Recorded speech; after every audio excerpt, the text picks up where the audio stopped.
그 전에 한번 말씀드렸던 것 같은데 1971년도에 저희 교회랑 가까이 있는 스탠포드 대학에서 심리학과 통해서 실험을 했습니다.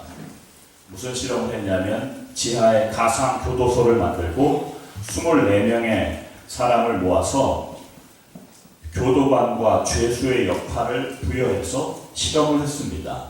한마디로 역할극을 하게 한 거지요. 실험이 진행되면서 희한한 일들이 벌어지기 시작했습니다.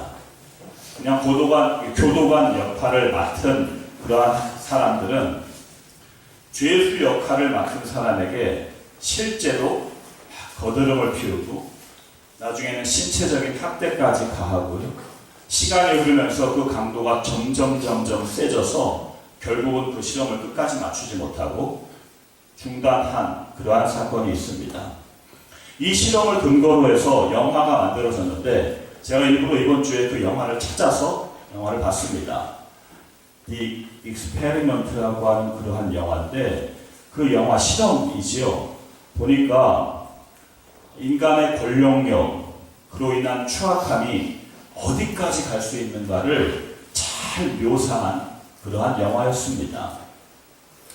보통 자리가 사람을 만든다라고 하는 그러한 일반적이고 사회에서 받아들여지는 그러한 모습을 실험으로 보여준 아주 좋은 예입니다. 간수의 교도관의 자리, 죄수의 자리, 이것이 단순히 이 두 주간의 실험인데 역할임에도 불구하고 그 인간 속의 내면을 어쩌면 그렇게 적나라하게 드러내는 실험인지 또 영화인지 그 자료와 영화를 제가 보면서 우리들의 인생이 그렇지 않나라고 생각을 해봤습니다. 우리 각자 삶의 자리는 하나님께서 정말 두 주간 정말 너무나도 짧은 기간의 나그네와 행인 같은 그러한 자리요 역할인데 그 자리와 역할에 우리가 목숨을 걸고요. 정말 왜 그것을 주었는지 인생의 그 본질 이거를 그냥 놓치고 사는 모습이 우리 가운데 있지 않나 생각하는 그러한 시간이었습니다. 그래서 오늘 본문 말씀과 중요히 좀 연관이 되어 있기에 이 말씀 자비인가 자리인가 라는 제목으로 세 가지로 정리하여 같이 은혜를 나누도록 그렇게 하겠습니다. 첫 번째 한번 같이 따라해 주시면 감사하겠습니다. 나쁜 사람. 외웠죠? 오늘 본문에서 제자들의 모습을 보니까요.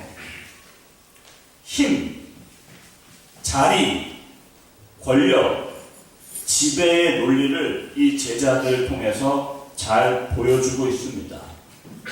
물론 어떤 철학자도 니체라는 사람이 권력의 의지, 인간의 본능적인 욕구 가운데 하나가 권력을 가지려고 하는 그런 의지가 있다라고 그렇게 이야기를 했는데 그 말이 무슨 말이냐면 그 권력을 가져야 누군가를 지배하고 힘을 가져야 누구보다 더 편안하게 살고 어떠한 자리에 올라가야 행복하다. 그러기에 그것을 얻기 위해서 열심히 추구하면서 사는 의지를 사람들은 다 가지고 있다라고 하는 그런 논리거든요.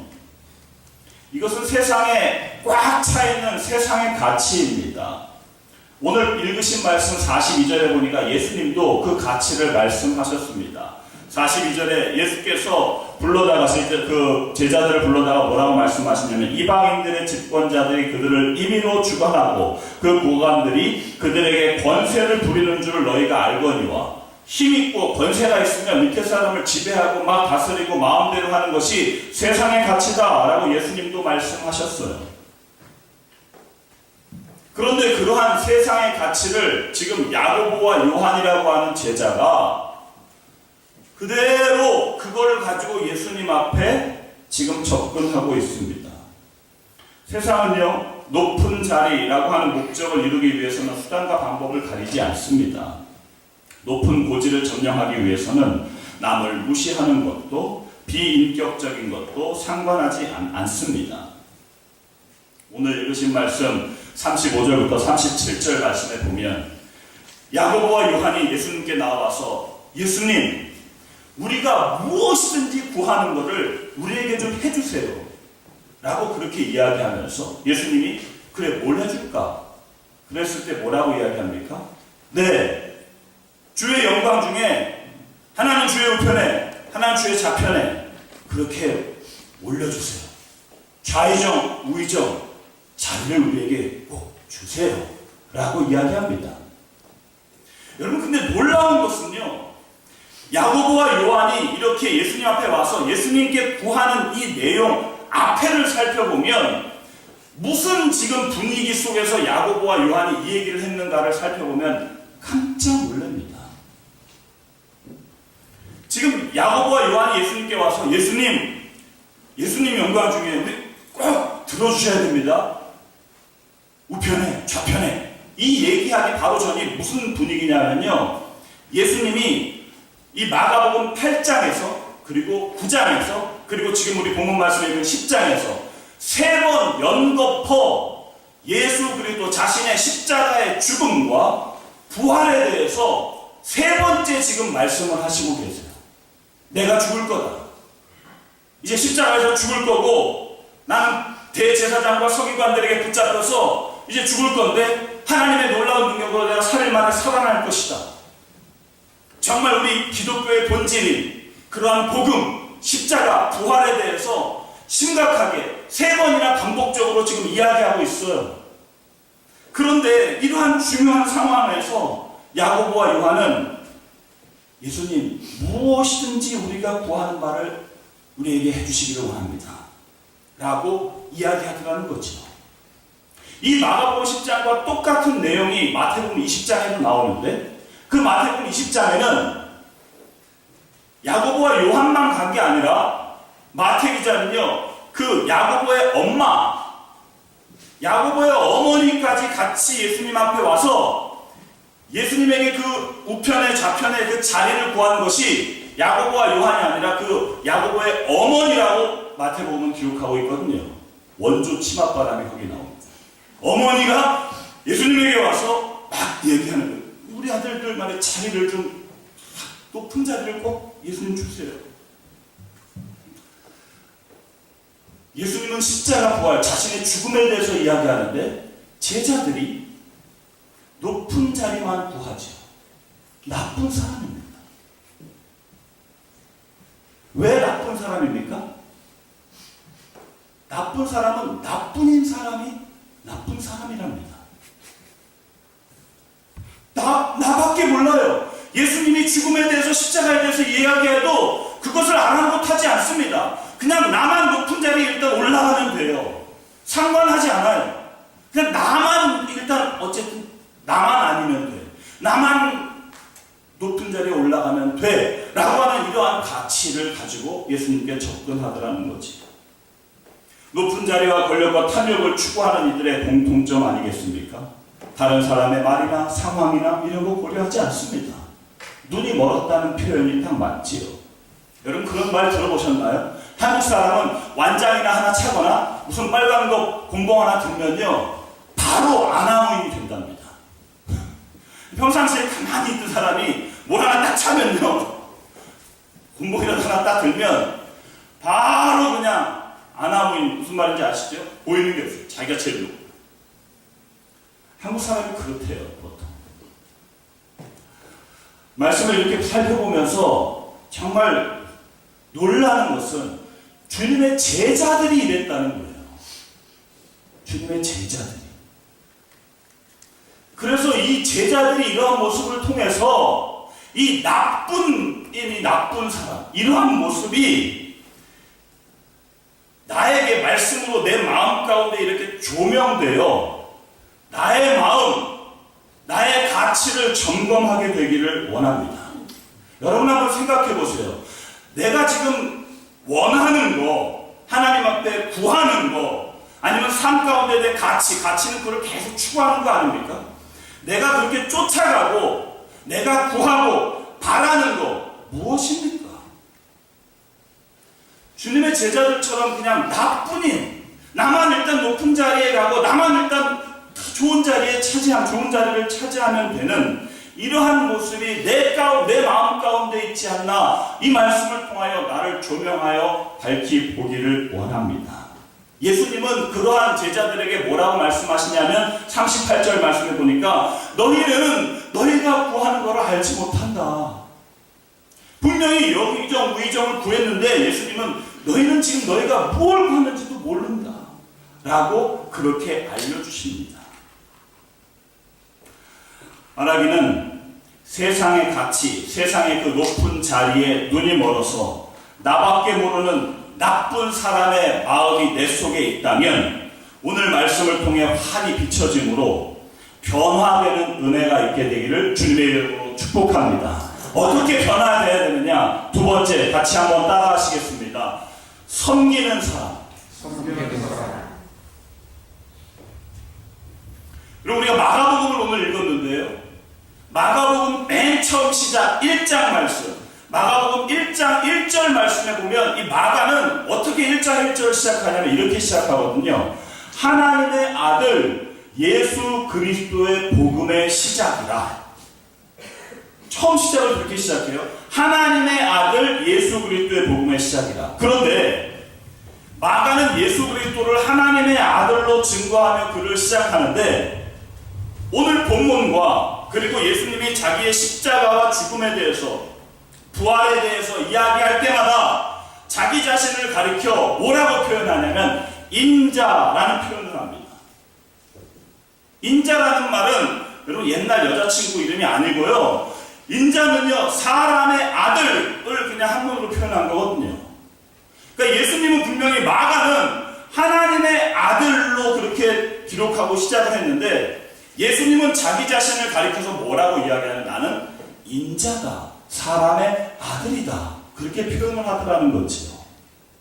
그래서 오늘 45절에도 인자에 온 것은 섬김을 받으려 하는 게 아니라 섬기러 왔다. 라고 그렇게 표현해요.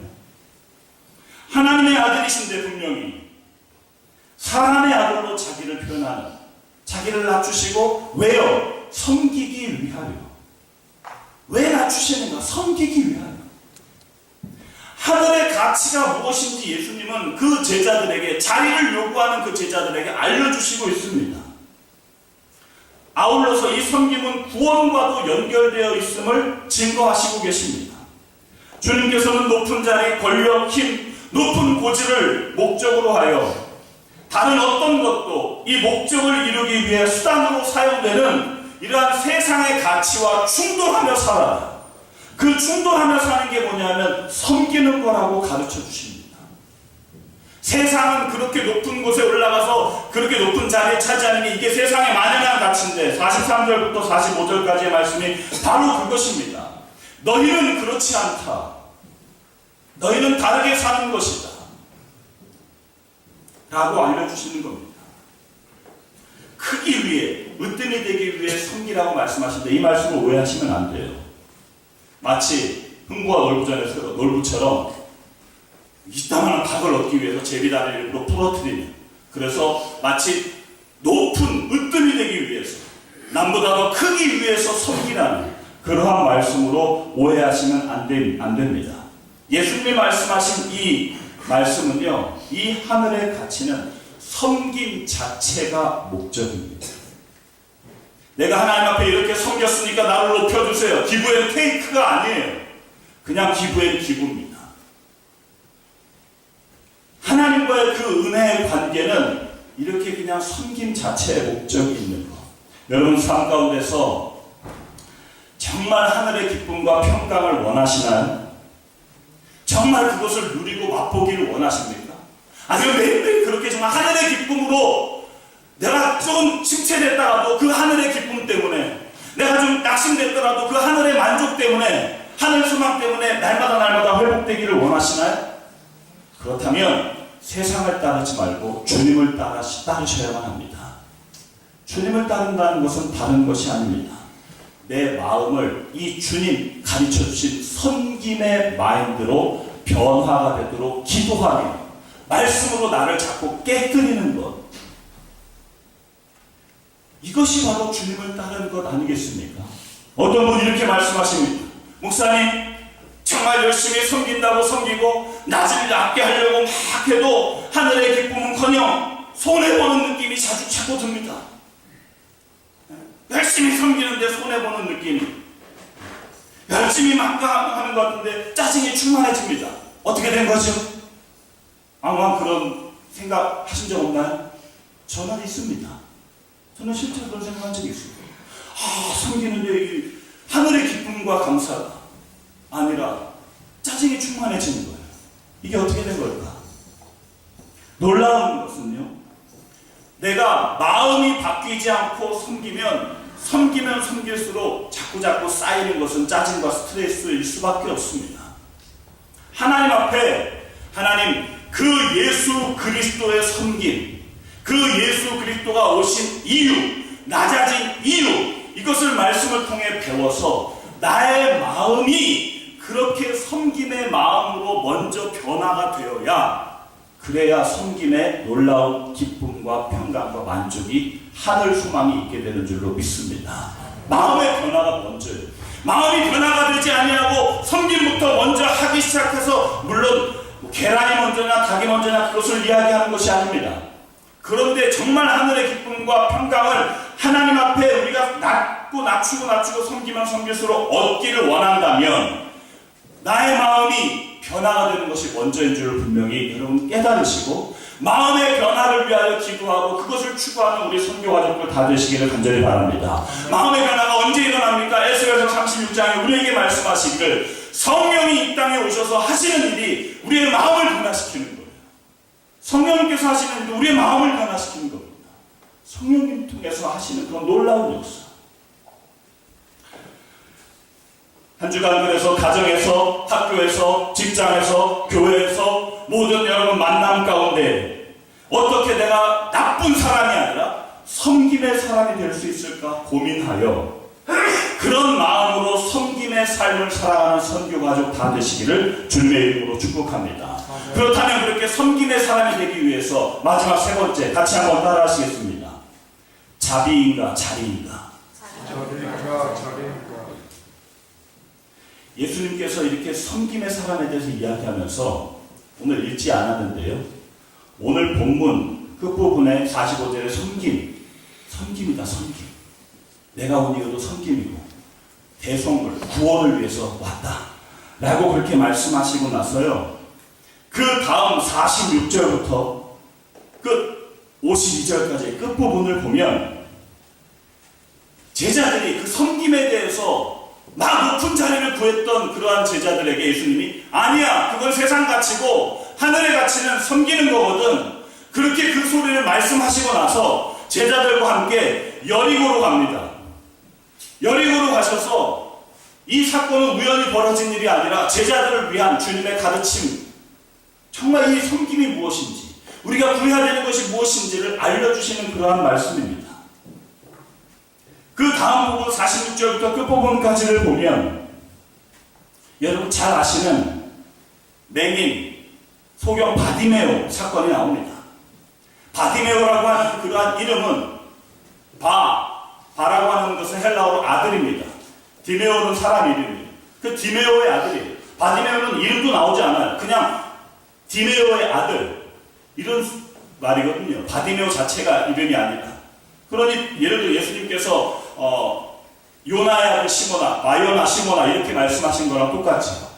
바디메오 사건이 나오는데 그 바디메오가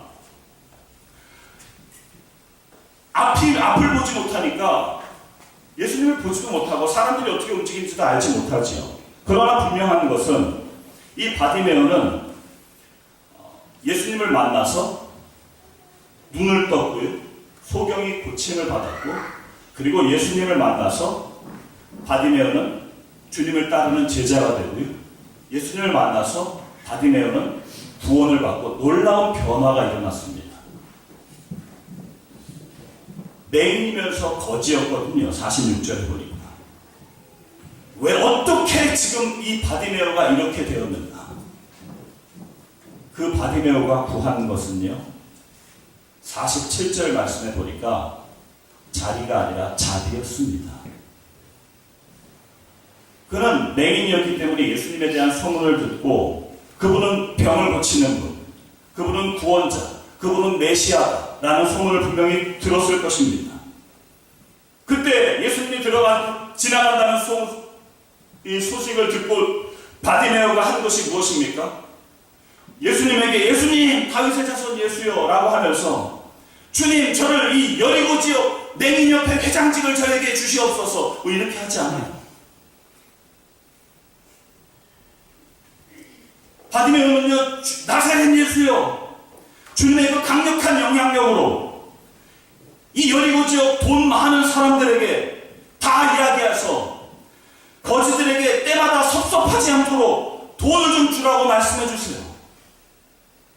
내지는 다 돈을 풀어가지고 여리고 지역에 거지가 다 없어지도록, 그래서 제가 거지가 없어지면 이 거지들을 싹 다 모아가지고 내가 회장을 하면 그 거지들을 개화시키는 그런 놀라운 일을 내가 해버리겠습니다 라고, 그러니 저에게 그러한 일을 맡겨주십시오 라고 그거 구하지 않고요 딱 하나 구합니다. 바디메오는 뭘 구하느냐? 다윗의 자손 예수여 나를 불쌍히 여기소서. Have mercy on me.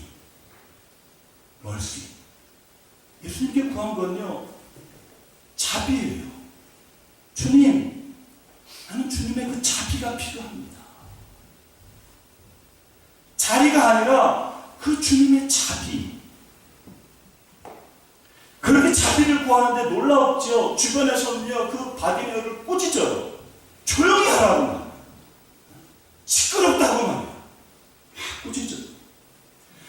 그때 바디메오는 자비를 구하며 굴하지 않습니다. 48절에 보면 더 크게 소리질러서 다윗의 자손 예수여 나를 불쌍히 여겨주세요. 여러분 정말 지금 우리에게 필요한 건요 이거예요.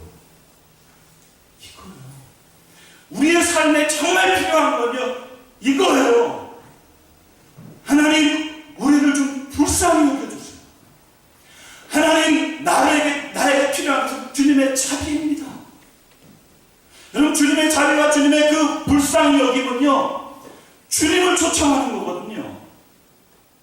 주님을 초청하는 거예요. 내가 필요한 건요 내가 어떤 자리에 앉는 게 아니라 주님을 초청해서 주님 나의 삶 가운데 필요한 것은 주님입니다. 주님의 은혜입니다. 그렇게 하니까 놀라운 일이 벌어집니다. 49절에 제가 이 단어 성경을 읽는데 이 단어가 팍 튀어나오는 거예요. 진짜 튀어나오면 그렇게 튀어나오고 저는 보였다. 어떤 단어가 튀어나오냐면요 49절에 예수께서 머물러 서서 그 수많은 사람들과 막 얼마나 사람들이 많이 따라다니는 구름처럼 따라다니는 그 예수님, 거기 그 많은 사람들 가운데 거지였습니다. 맹인이었습니다. 그냥 구석에서 누가 줘야 먹고 사는 그러한 바디메오가 그 예수님을 향해서 딱 하나 구했어요. 주여 주님의 자비가 필요합니다. 나는 주님 나를 불쌍히 여겨주세요. 사람들이 조용히 해야 할 때 그냥 찌그러져 안 되겠다 이러지 않고요 더욱 크게 소리질러서 주님의 그 불쌍히 여기심, 주님의 그 자비가 나 필요합니다 라고 했을 때 예수님은요 49절에 그 많은 사람들과 그룹대 같이 가는 그 예수님께서 머물러 서서, 예수님이 머물러 서시더라고요. 그래서 그를 부릅니다. 정말 간절히 소원하며 우리 선교 가족들 축복합니다. 주님의 그 자비를 구함으로 인해서 여러분 각자 삶 가운데 주님께서 여러분 앞에 머물러 서는 은혜가 있게 되기를 간절히 바랍니다. 정말 주님께서 여러분께 머물러 서서 불러라, 형목사를 불러라, 소리를 불러라.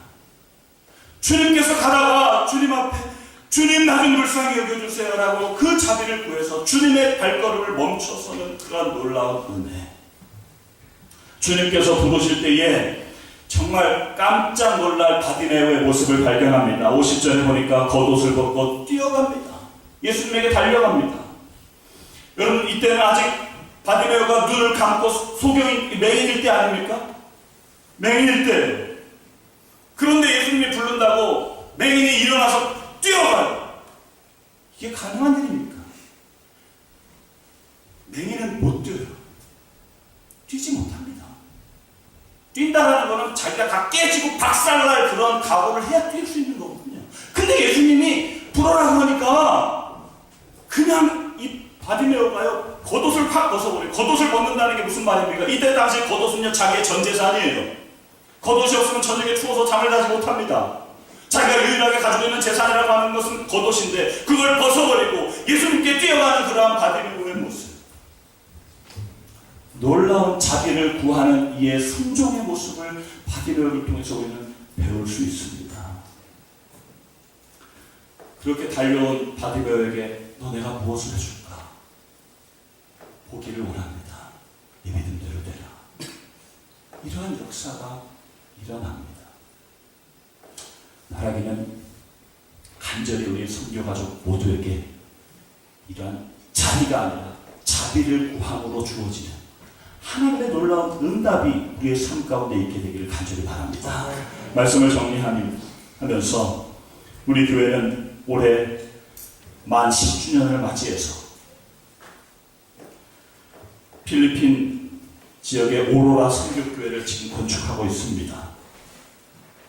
다음 달, 이제 한 달 후면 10주년 기념 감사 부흥회, 그리고 기념 감사, 정말 사람들을 초청하여 하나님께 정말 감사드리는 초청 예배를 준비하고 있습니다. 이 모든 것에 우리 선교가족 임원들이나 모든 우리 선교가족들 모두가 한 마음으로 준비하며 하나님께 영광 돌리는 감사의 축제가 되기를 간절히 바랍니다. 무엇보다 그런 과정 속에 무엇보다 우리가 10주년 됐으니까 이 정도는 되는 자리를 하나님 앞에 구하는 우리 선교교회가 아니라 매 순간 하나님의 자비를 구하는 우리 선교교회가 되기를 원합니다. 어떠한 모습이든 무슨 파트든 무슨 일을 하든 하나님 앞에 그 주님의 자비가 없으면요, 주님과 상관이 없어져요. 주님의 자비가 없어요. 그러한 주님의 자비를 구하여 주님의 발걸음이 우리 선교교회에 머물러 서서 선교교회를 향해 무엇을 원하느냐, 주님의 그 놀라운 응답이 우리 개인과 교회, 이런 각 가정에 충만하게 되기를 주님의 이름으로 축복합니다. 저희 기도하시겠습니다.